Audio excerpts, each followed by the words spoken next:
Nakakainis, hinila ako. Anong mga abot-abot blues yung nakita ko kanina? Ang tawag doon, baka naman.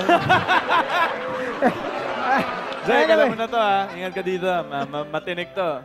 Anyways, ang sakit naman ng kantang yan. Hindi ka ba nasaktan? Hindi ako hinila niya ako. Grabe, napilitan ako. Ako, for me, masarap maging SMP as in samahan ng mga magtitipid sa Pasko.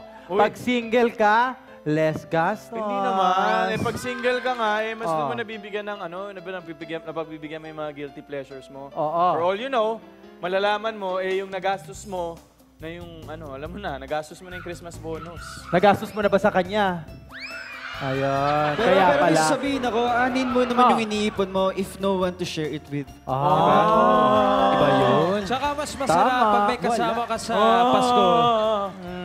Kasi Christmas is sharing. Yes! Tama. Tsaka kasi pag kailan ba naging merry pag mag-isa lang ang Christmas, di ba? The more the merrier. Ano pa bang Ano pa bang nagpapameri sa Pasko nyo, ha? Should I say, sino? Sino? Family.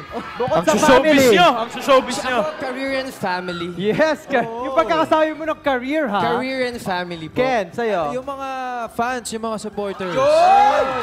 Ano ba itong mga to? Walang kwenta sumagot? Ikaw, sino nagpapasaya ng Pasko mo? Tumawag?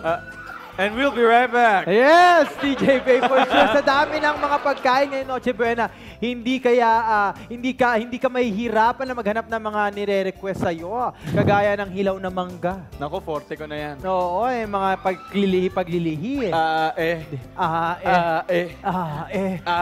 Siyempre, may mas maligaya pa rin ang Pasko kapag kapiling mo siyempre yung dawan mo, di ba? Yung partner mo. Partner mo man, family mo man, kaibigan mo, kahit sino basta special sa buhay mo, yan yung mga dapat nakakasama natin kapag kapaskuhan. Diba? Kasi masasabi mo talaga na, yung alam mo yung kanta na, Christmas won't be the same without you. Ay, hindi ko alam yan eh. Ito na, Ton. Sige, Ton. Kantahin mo nga, Ton. Okay, go. Eto, tanong ko lang ha. Sino na sa inyo ang nakaranas ng long distance relationships? Ako. Naranasan ko kasi family ko nasa probinsya pa. Okay. Basta ako, ayoko magmahal ng across the sea kasi dati, ang jowa ko nasa probinsya. Padala ko ng padala, nalaman ko na lang, ako na pala ang sponsor ng binyag ng anak nila.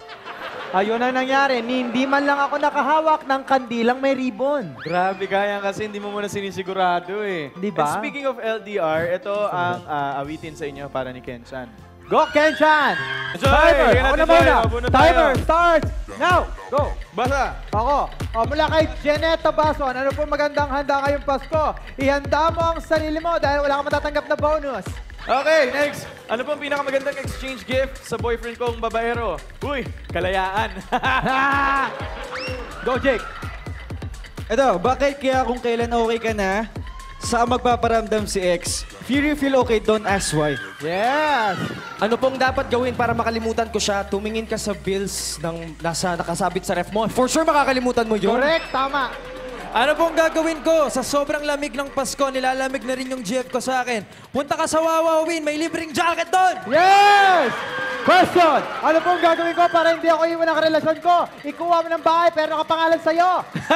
Ito, mula kay Chris Aquino, nag-break po kami ng ex ko last Christmas. Anong gagawin ko para maging masaya ko ngayong Pasko? Isipin mo na lang yung 13-month pay mo, solong-solo mo! Eto, bakit hindi ko pa napipil ang lamig ng Pasko? Manhid ka kasi. Okay. Anyway, time is up! Palakpakan! Jake Vargas, Ken San, and Christopher Martin. At salamat sa pag-guest sa amin dito sa Just Call Me Bay, DJ Bay. And by the way, baka may gusto kayong i-promote. Siyempre sa hamakin ng lahat po yan. Lunes hanggang Biyernes po yan. Maraming salamat. Ayan po, sa lahat po ng mga nanood ng Enteng Kabisote, maraming salamat po. Showing pa din po. At abangan nyo, malapit na rin, Meant to Be. Yes! Once again, ako si Mama Peter na Pedro naniniwala sa kasabihan. Walang kasabihan kung walang alam. Tapos. At ako naman, nako, tatawagan nyo lang ako. Basta may problema kayo. Tawagin mo lang ako. Just Call Me Bay, DJ Bay.